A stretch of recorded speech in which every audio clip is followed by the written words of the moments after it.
Greetings, dear friend, and welcome to my tale of eerie elections and ghostly politics set in the haunted hamlet of East Ghostonville. Apollonius Appleton, Samuel Sandringham, the sixth of that name, am your humble guide through this strange and spine-tingling story. You may be wondering why I am, shall we say, somewhat immobile, delivering this tale to you in the form of a talking bust. I assure you, there's a perfectly supernatural explanation for all of it. Let me set the stage for how I found myself in such a state, and why this particular Halloween stands out as the most chilling election night of all time. It all began one foggy Halloween night as I was making my way back from the pub in West Newton. The night had grown unusually still, eerily so, and the air crackled with a kind of energy that made the hairs on my neck stand on end. Perhaps it was the cider coursing through my veins, or the unnerving sensation of being watched by something otherworldly. Either way, the events that unfolded would lead me straight into the spectral heart of East Ghostonville, and to the story I'm about to regale you with now. As I strolled along the cobblestone path, I came upon a rather peculiar sight. A statue, or so I thought at first, of a rather dignified gentleman in period attire. But as I approached, the statue blinked. Yes, blinked. And then, in the most polite and scholarly of tones, it spoke. "My good man, you seem quite perplexed," the figure said, tilting its stone head ever so slightly. "Let me introduce myself, Professor Reginald Ambrose Theloneus, Thistlewick III, at your service." Well, as you can imagine, I was both astonished and slightly inebriated, so my reaction was somewhat muted. "My body was, shall we say, left behind." Professor Thistlewick continued with a sigh. "A most unfortunate turn of events. And now, here I remain, a talking bust without the ability to move about. I dare say it's rather inconvenient." I found myself chuckling, but quickly realized the gravity of the situation. The professor was trapped, much like I would soon be, in a form not his own. But how had this happened? And why was he in such a state? Well, dear friend, the answer lay just ahead, in the veil between worlds, a mysterious place we would soon come to know all too well. "If you could be so kind as to carry me to the veil," he said, pointing toward a crag of rocks not far from where we stood. "I believe I can cross back into the world of the living, or at least what's left of it." With little else to do, and my curiosity piqued, I agreed to help. After all, how many times does one get to assist a spectral scholar with such an extraordinary request? We made our way to the mouth of the veil, a swirling mist of fog and shadows, where the very air seemed to hum with an otherworldly energy. And so here I am, immobile but not voiceless. You see, though the spirits took our bodies, they left us with the ability to speak, and thus I am able to share this tale with you now. But what, you ask, happened next? How did we become embroiled in the political machinations of East Ghostonville, a town full of ghosts who weren't particularly good at creative naming? Well, that, my dear friend, is where things truly begin to get interesting. You see, our arrival in East Ghostonville coincided with the most important event in the town's recent history, a fiercely contested election for mayor, where not everything was as it seemed.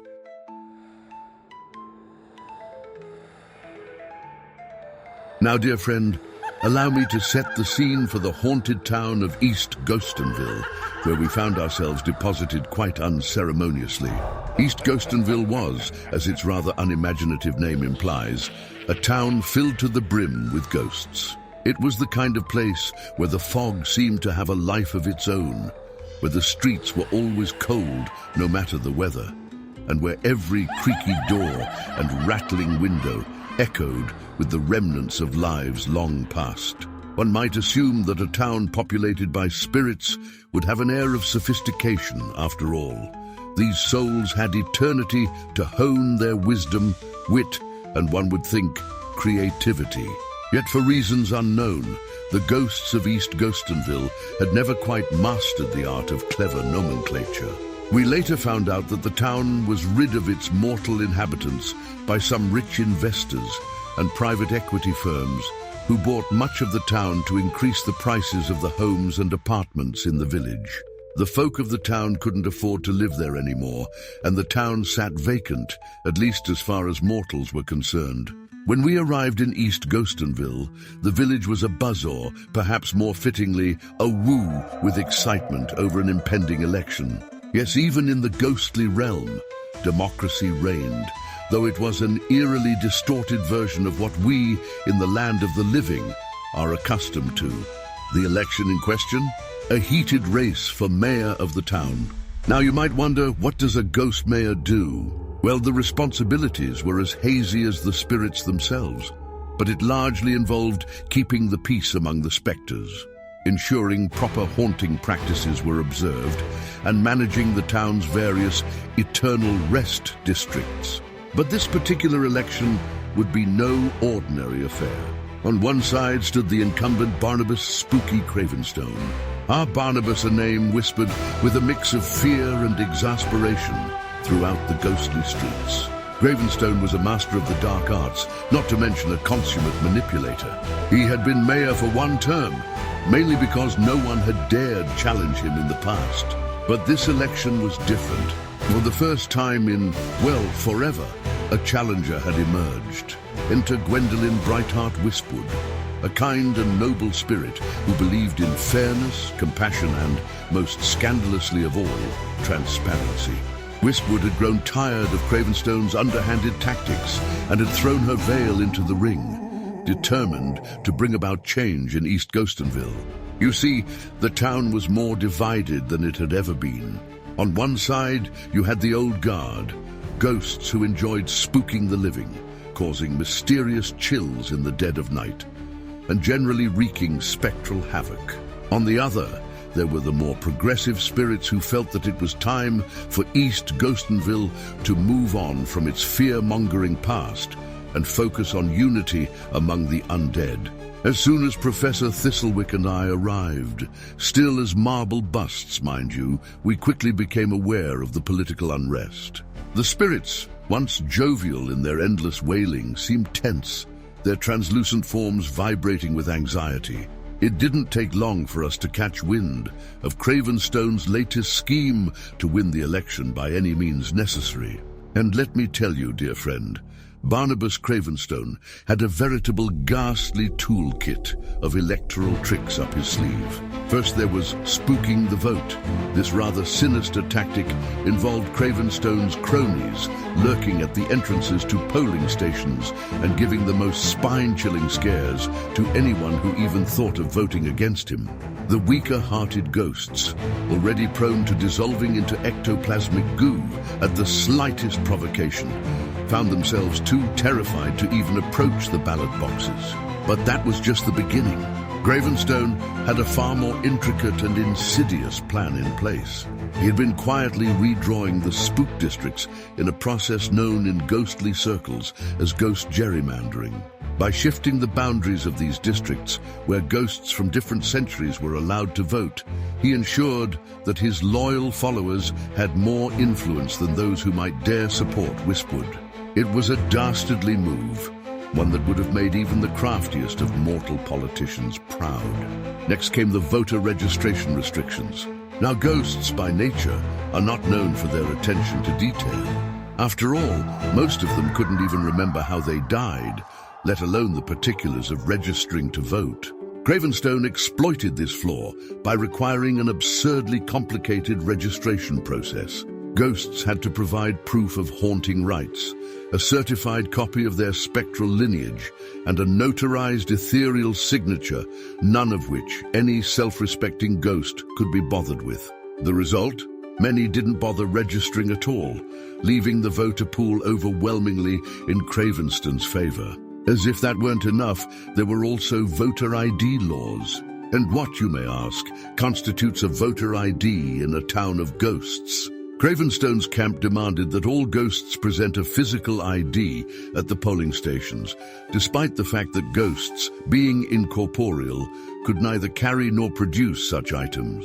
This ludicrous requirement eliminated countless would-be voters, particularly the more recently deceased spirits who hadn't yet gotten the hang of their ghostly forms. It was an open secret that Cravenstone's demands were not just unfair, but downright impossible for most of the town to meet. Then there was the matter of voter purges, Cravenstone's personal favorite. He orchestrated periodic purges of the voter rolls, disqualifying ghosts for the most trivial of offenses. Did you get caught rattling chains outside your designated haunting area? Purged. Did your moaning sound too much like a living person's sigh of frustration? Purged. Did you accidentally knock over a candle in the land of the living and spook a cat instead of a human? Purged. But the most chilling tactic of all was felony disenfranchisement.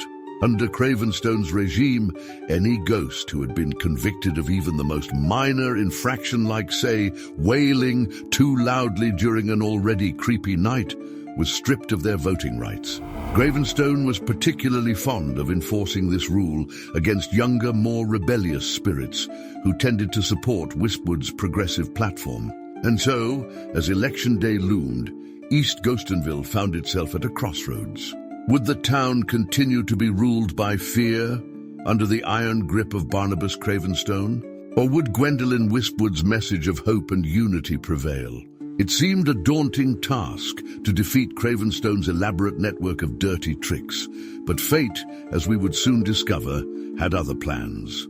But how, you ask, could a couple of marble busts like Professor Thistlewick and myself possibly influence the outcome of such a pivotal election?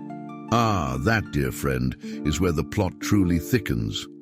For you see, in East Ghostonville, even marble busts have a part to play in the drama that was about to unfold.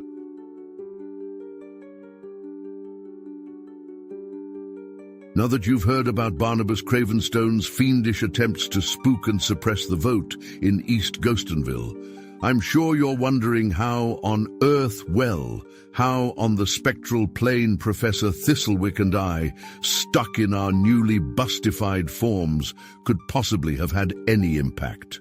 Fear not, dear friend, for our misadventure was just being marble busts, you see, comes with certain unexpected perks, like being able to overhear ghostly conversations without anyone realizing you're listening. And it was this unique position that allowed us to unravel Cravenstone's nefarious schemes. As we sat in the town square, immobile but observant, we noticed something peculiar. Cravenstone's campaign office was situated directly across from us, a shadowy building adorned with billowing black curtains and a constant stream of gloomy, faintly glowing spirits flowing in and out. It didn't take long for us to notice that many of these ghosts were Cravenstone's close associates, some of whom had reputations for being particularly adept at, shall we say, less than honest, ghostly activities. It was on one such afternoon, with the eternal fog swirling about the square, that we overheard a particularly juicy bit of information. Two of Cravenstone's henchmen, Slimy Sam and Phantom Pete, were standing just within earshot, whispering in conspiratorial tones. "Did you hear what Barnabas is planning next, Sam?" asked Phantom Pete, his voice barely a rasp in the mist. "He's setting up that massive voter purge right before the election. It's gonna knock half the Wispwood supporters off the rolls." Yeah. Slimy Sam responded, rubbing his ectoplasmic hands together in glee. Not to mention, Cravenstone's having the voter boxes misplaced in the west side of town. Those poor souls won't even be able to find the polling stations. Professor Thistlewick and I exchanged a knowing glance, or rather we would have, had we not been rendered incapable of physical movement.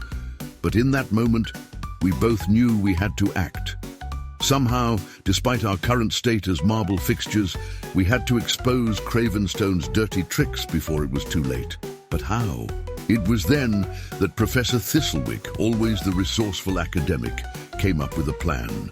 My dear Apollonius, he whispered from his neighboring pedestal, we must use our current condition to our advantage. No ghost suspects a mere bust of listening in on their schemes. We shall gather more intelligence, and once we have sufficient evidence of Cravenstone's treachery, we'll find a way to get the word out. But how? I replied, still coming to grips with the limitations of my new form. How can we reach all of the ghosts? And even if we could, who would believe a couple of busts? Said the professor, his tone growing more mysterious. But there's a way. I've been researching this very phenomenon for years. Bust communication, if you will. I believe if we can channel the collective energy of the town's spirits, we may be able to project our voices beyond these pedestals and deliver our message to the public. It's risky, but if it works, we could change the course of this election. It was a desperate plan, but it was our only hope. And so, we began to listen intently to the comings and goings of Cravenstone's cronies, collecting every bit of incriminating information we could. It wasn't long before we had a laundry list of his underhanded tactics, not just the voter purges and misplaced ballot boxes, but also something far more sinister, a plot to outright criminalize the ballot box. Yes, you heard that right. Cravenstone had begun spreading rumors among his supporters that voting for Wispwood was not only foolish, but illegal. He concocted absurd lies, claiming that the spirits who dared to cast their votes for his opponent would face immediate spiritual incarceration, a fate worse than eternal wandering. For those who didn't fall for the lies, Cravenstone had another ace up his sleeve. He had bribed the spectral constabulary to arrest anyone caught voting for Wispwood on trumped-up charges of unlicensed haunting or disturbing the ghostly peace. It was voter suppression taken to an all-new, chilling level. But Barnabus wasn't content to stop there. He had also initiated what the ghostly world referred to as felony disenfranchisement. Any ghost who had committed even the most minor spectral crime, say, floating too close to a mortal or rattling chains without a permit, was now barred from voting altogether. This move disproportionately affected Wispwood's younger, more rebellious supporters, who were often guilty of such frivolous infractions. As the election neared, Cravenstone's web of deceit and manipulation seemed impenetrable. His schemes stretched far and wide, and many of the town's ghosts began to lose hope. But we knew we couldn't give up. Then one fateful evening, just days before the election, Professor Thistlewick discovered the final piece of the puzzle, the key to bringing Cravenstone's treachery to light. While observing from our usual spot in the town square, the professor overheard a private conversation between Cravenstone himself and his chief campaign manager, the ghostly Ghoulstein. Everything is in place, Ghoulstein. Cravenstone gloated, his spectral voice dripping with confidence. By the time the polls open, Wispwood won't stand a chance. Between the voter purges, the gerrymandering, and my plan to disappear a few hundred ballot boxes, it'll be a landslide victory for us. And what about the busts in the square? And what about the busts in the square? Ghoulstein asked, casting a wary glance in our direction. Do you think they've overheard anything? Cravenstone laughed. Please, they're just decoration. Even if they could hear us, they're powerless to stop us now. But little did Cravenstone know we were far from powerless. The professor had nearly perfected his bust communication theory, and we were about to put it to the test. Our time was running out, and we had to act fast. If we could project our voices across town and reveal Cravenstone's corruption, there was still hope for East Ghostonville. And so, dear friend, the day of reckoning approached the election that would determine the future of East Ghostonville. Cravenstone's sinister plan was well underway, and the town was thick with tension. The fog felt heavier, the cold deeper, and a sense of dread pervaded the ghostly streets. It seemed that all hope was lost, with Barnabus' spooky Cravenstone's victory all but assured. His dirty tricks had worked. Most of Gwendolyn Wispwood's supporters had been either purged from the voter rolls, spooked away from the ballot boxes, or outright disenfranchised. But Professor Thistlewick and I were not about to let this election be stolen without a fight. We had overheard every detail of Cravenstone's plot, and thanks to the professor's bust communication theory, we were ready to expose him. The challenge, of course, was how to get the word out to the town. As marble busts, we were bound to our pedestals. But as the professor pointed out, our current predicament made us the perfect undercover agents. Apollonius, it's time. Professor Thistlewick said with uncharacteristic seriousness. The professor chuckled, despite the gravity of the situation. We've gathered enough evidence, and now we must reach the townsfolk before it's too late. We'll need to harness the energy of the ghosts themselves. After all, spirits are naturally connected to one another in ways mortals could never understand. I've been refining my calculations, and I believe we can project our voices across East Ghostonville by tapping into this collective spectral energy. Collective spectral energy, I asked, dubious as always.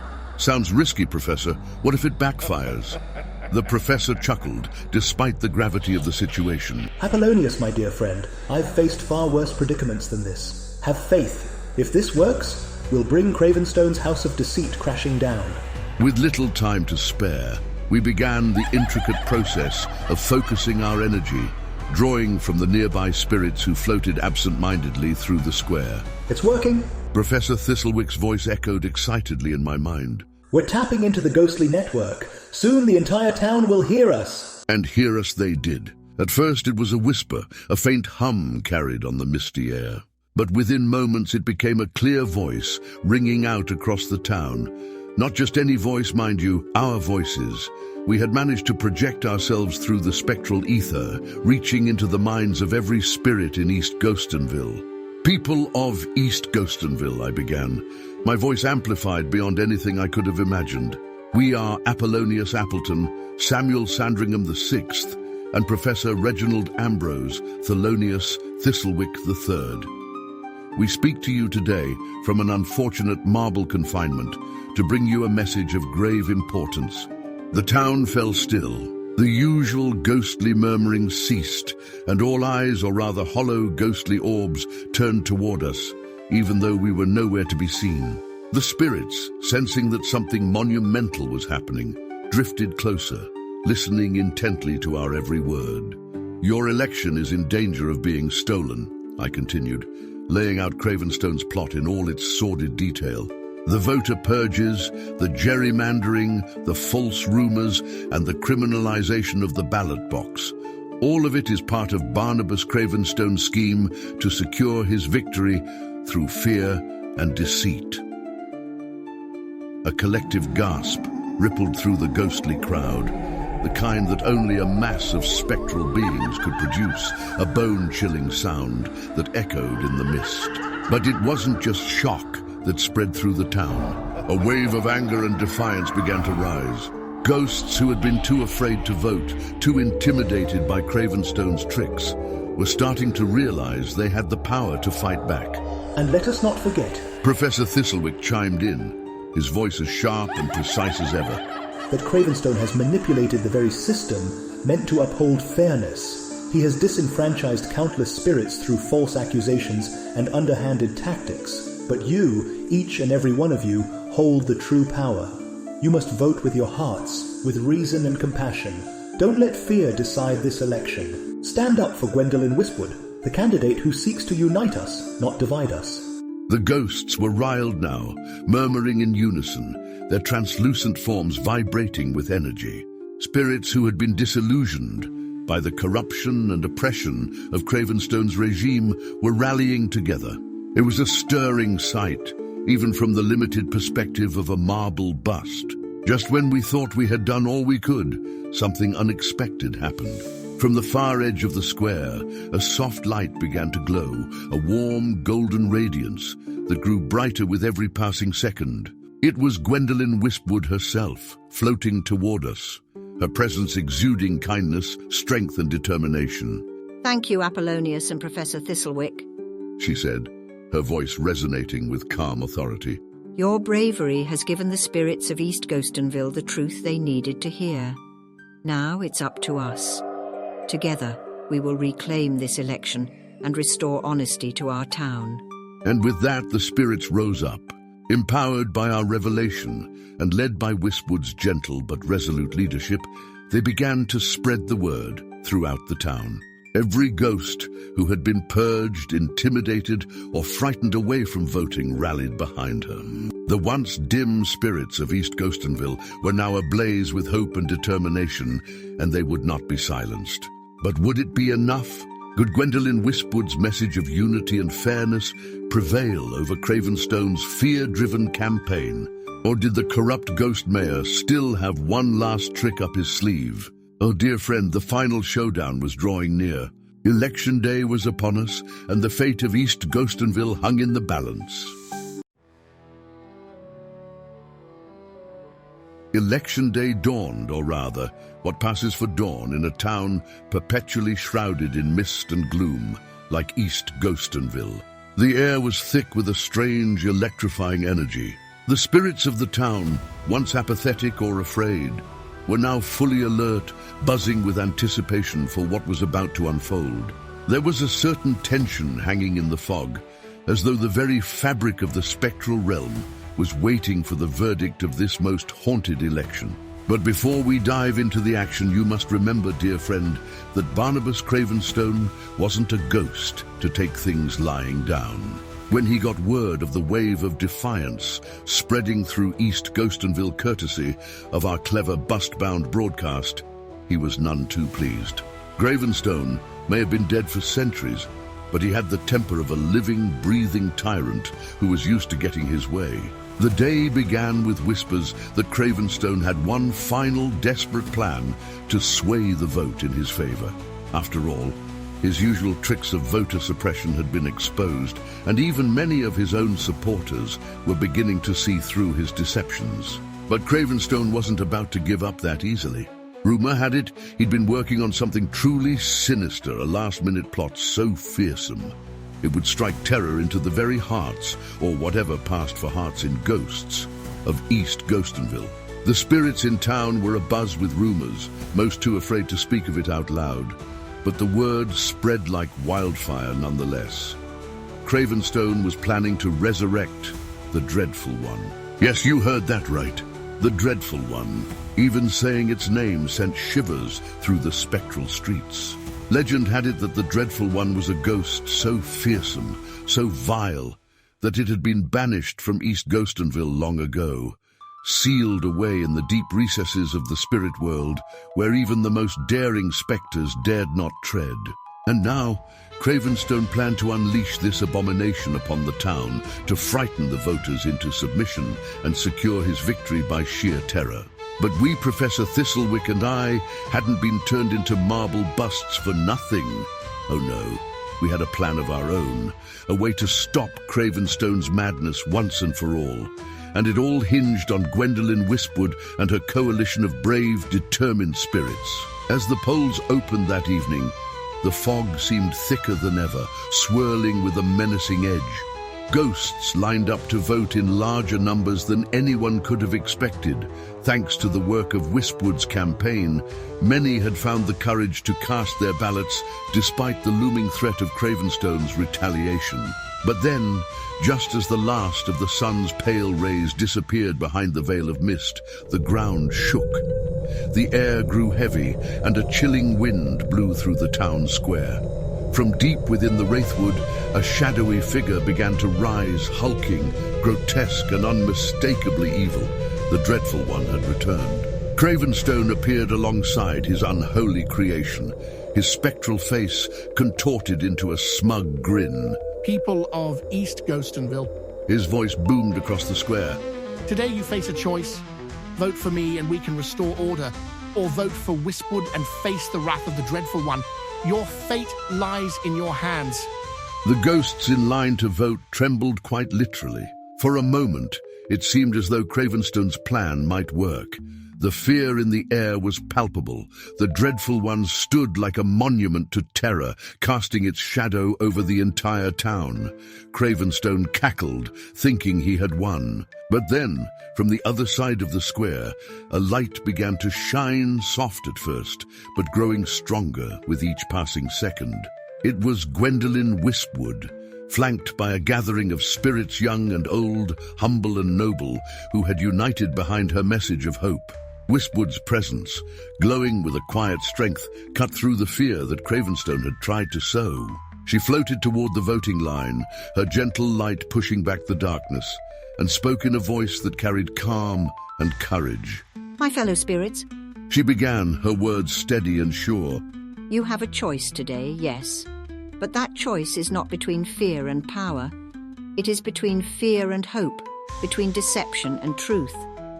You are not bound by Cravenstone's lies or his terror. You are free to vote for the future you believe in. The ghosts, inspired by her words and bolstered by her unwavering confidence, began to step forward one by one to cast their votes. The dreadful one roared, its grotesque form writhing in fury, but it could not stop the tide of change that was sweeping through the town. The more spirits voted, the weaker the dreadful one became, until its shadow began to fade, retreating back into the depths from whence it came. Cravenstone, seeing his monstrous ally faltering, grew desperate. You fools! Do you think Wispwood can protect you from the chaos that will follow if you vote for her? You need a strong leader, a leader like me. Seen through his lies, with every vote cast, Cravenstone's power over the town diminished. The spirits of East Ghostonville were no longer afraid. They had chosen hope over fear, and Cravenstone's grip on the town was slipping. Finally, as the last vote was cast, a hush fell over the town. The spirits gathered in the square, waiting for the results to be announced. Cravenstone, still defiant, hovered near the polling station, his face twisted in anger and disbelief. But when the results came in, there was no denying the truth. Gwendolyn Wispwood had won by a landslide. The square erupted in ghostly cheers, an ethereal sound that echoed through the foggy streets. Wispwood, now officially the mayor-elect, thanked the spirits of East Ghostonville for their courage, their perseverance, and their faith in a brighter future. She promised to lead with honesty, compassion, and integrity, ensuring that every spirit, no matter their background, had a voice in the town's future. As for Cravenstone, well, let's just say he didn't take his defeat gracefully. He was last seen skulking back into the shadows, muttering about next time and vowing revenge. But with Wispwood in charge, it seemed that East Ghostonville's days of corruption and fear were finally over. But now, let us leave East Ghostonville to its newfound peace. The election was over, the ghosts had spoken, and hope had triumphed over fear. And who knows, perhaps one day when the fog is just right and the veil between worlds grows thin, you might find yourself in a place like East Ghostonville. But be careful what you wish for. You never know what stories might come to life when you least expect it.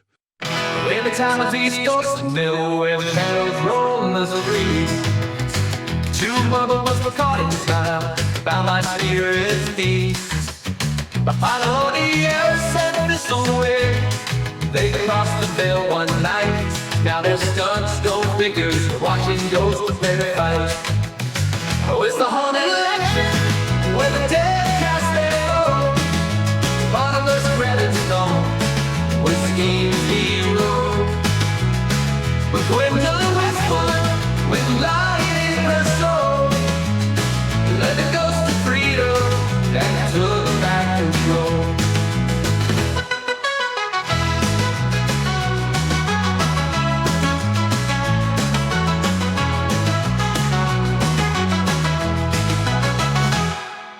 Cravenstone, a crooked ghost with power in his sight, scared away the spirits, stole their voting rights. Gerrymandered lines and voter IDs ghosts get hold. He thought he'd win the town with fear and heart so cold.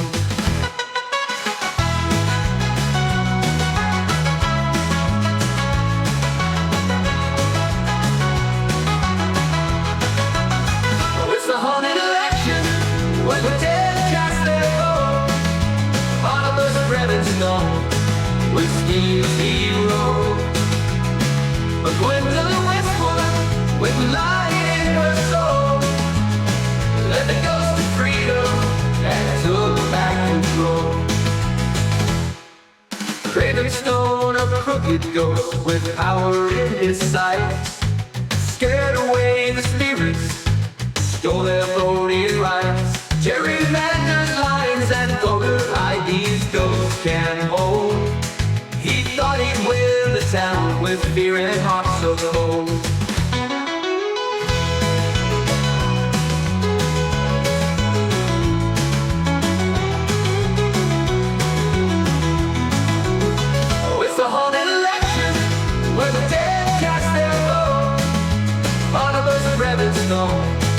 with schemes he wrote.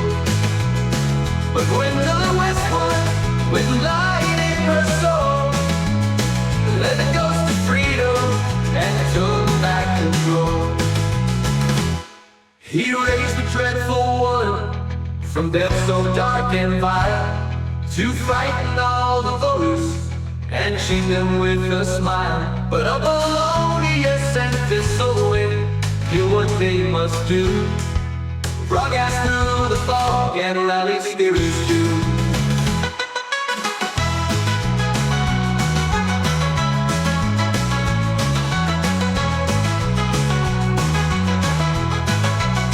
He raised the dreadful one from depths so dark and violent, to frighten all the voters and chain them with a smile. But Apollonius and Thistlewick knew what they must do, brought voters chosen honestly and marched into the light. Oh, it's the haunted election where the dead cast their vote. Barnabus Cravenstone with schemes he wrote. But when the westward with light in her soul, led the ghost to freedom and took back control. In the misty streets of East Ghostonville, the tale forever lives.